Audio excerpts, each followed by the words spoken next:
প্রিয় অষ্টম শ্রেণীর শিক্ষার্থীরা, শুভেচ্ছা নিও।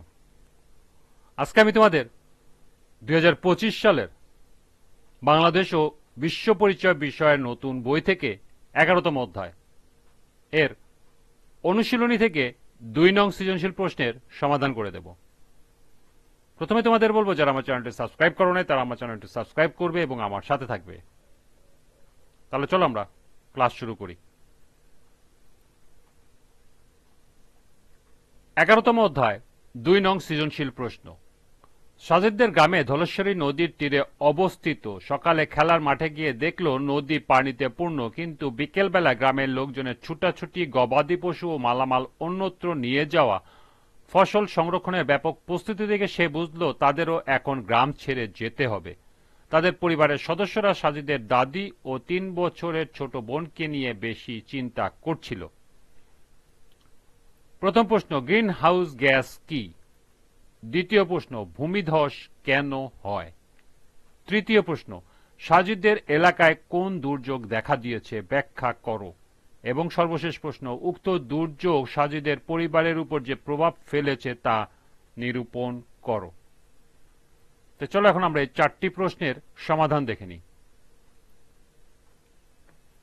প্রথম প্রশ্ন ছিল গ্রিনহাউস গ্যাস কি? গ্রিনহাউস গ্যাস হলো এক ধরনের গ্যাস যা পৃথিবীর বায়ুমণ্ডলে উপস্থিত থেকে সৌর বিকিরণ শোষণ করে এবং পৃথিবী পৃষ্ঠকে উত্তপ্ত করে। কিছু প্রধান গ্রিনহাউস গ্যাস হলো carbon dioxide, methane, nitrous oxide, chlorofluorocarbon ইত্যাদি। দ্বিতীয় প্রশ্ন ছিল ভূমিধস কেন হয়? ভূমিধস হলো মাটির শিলাস্তর, শিলাখণ্ড বা ধ্বংসাবশেষ হঠাৎ নিচে গড়িয়ে পড়া বা সরে যাওয়া। ভূমিধসের প্রধান কারণগুলো হলো গাছপালা কেটে ফেলার ফলে মাটির বাঁধুনি দুর্বল হয়ে যায়, যা ভূমিধসের একটি অন্যতম প্রধান কারণ। অতিরিক্ত বৃষ্টিপাতের ফলে মাটি নরম হয়ে যায় এবং ভূমিধস হওয়ার সম্ভাবনা বাড়ে। মানুষের তৈরি রাস্তা বা বাড়ি করার জন্য পাহাড় কাটা হলে ভূমিধস হতে পারে। নদীর ধারে মাটি সরে ঢাল তৈরি হলে ভূমিধসের সম্ভাবনা দেখা যায়। ভূমিকম্পের ফলে মাটি আলগা হয়ে যায় এবং ভূমিধস হওয়ার সম্ভাবনা বাড়ে। অপরিকল্পিতভাবে জমি ব্যবহারের ফলেও ভূমিধস হতে পারে। তৃতীয় প্রশ্ন ছিল সাজিদের এলাকায় কোন দুর্যোগ দেখা দিয়েছে, ব্যাখ্যা করো। সাজিদের এলাকায় নদী ভাঙন দুর্যোগ দেখা দিয়েছে। উদ্দীপকে দেখা যায় সাজিদের গ্রামে ধলেশ্বরী নদীর তীরে অবস্থিত। সকালে খেলার মাঠে গিয়ে দেখল নদী পানিতে পূর্ণ, কিন্তু বিকেলবেলা গ্রামের লোকজনের ছুটাছুটি, গবাদি পশু ও মালপত্র অন্যত্র নিয়ে যাওয়া এবং ফসলের সংরক্ষণের ব্যাপক প্রস্তুতি দেখে সে বুঝল নদী ভাঙন দুর্যোগ দেখা দিয়েছে। নদী ভাঙন হলো এমন একটি প্রক্রিয়া, নদীর তীরে মাটি ধসে পড়া বা নদীতে বিলীন হয়ে যাওয়ার প্রক্রিয়া। এটি একটি প্রাকৃতিক দুর্যোগ যা সাধারণত বর্ষাকালে নদীর পানি প্রবাহ ও স্রোত বৃদ্ধি পাওয়ার ফলে ঘটে। নদী ভাঙনের কারণ হলো বর্ষাকালে নদীর পানির পরিমাণ ও গতি বেড়ে যায়, ফলে তীর মাটি ধুয়ে যায়। নদীর তলদেশ গভীর হলে পাশের তীর দুর্বল হয়ে পড়ে এবং ভেঙে পড়ে। নদী ভাঙনের ফলে জমি, ঘরবাড়ি, স্কুল, মসজিদ নদীতে বিলীন হয়ে যায়।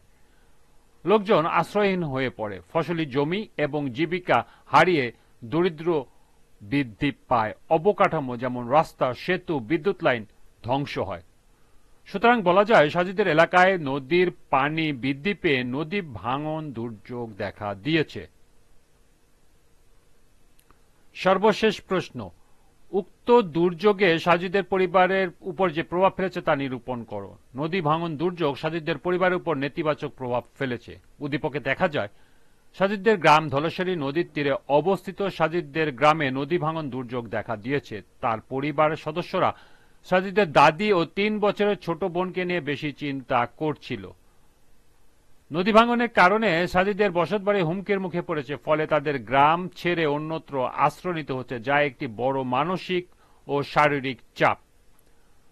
পরিবারের দাদি বৃদ্ধা এবং 3 বছরের ছোট বোন শারীরিকভাবে দুর্বল, তাই হঠাৎ স্থানান্তর ও অস্থির পরিবেশে তাদের দেখভাল করা কঠিন হয়ে পড়েছে। এতে চিকিৎসা ও পরিচর্যার সমস্যা দেখা দিয়েছে। ঘরের মালামাল রক্ষার জন্য জরুরি প্রস্তুতি নিতে হচ্ছে, যা তাদের অর্থনৈতিক ক্ষতির আশঙ্কা বাড়িয়েছে।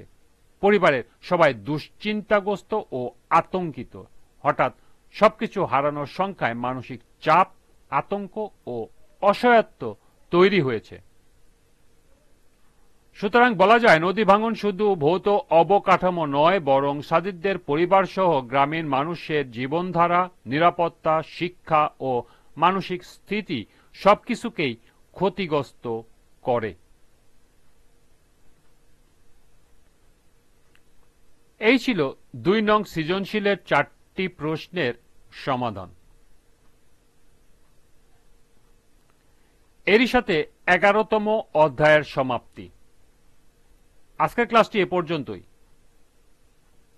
সবাইকে আবারও বলছি, যারা আমার চ্যানেলটি সাবস্ক্রাইব করে নাই তারা আমার চ্যানেলটি সাবস্ক্রাইব করবে এবং আমার সাথে থাকবে। সবাইকে পরবর্তী ক্লাস দেখার আমন্ত্রণ জানিয়ে আজকের মতো আমি এখানে বিদায় নিচ্ছি। আল্লাহ হাফেজ।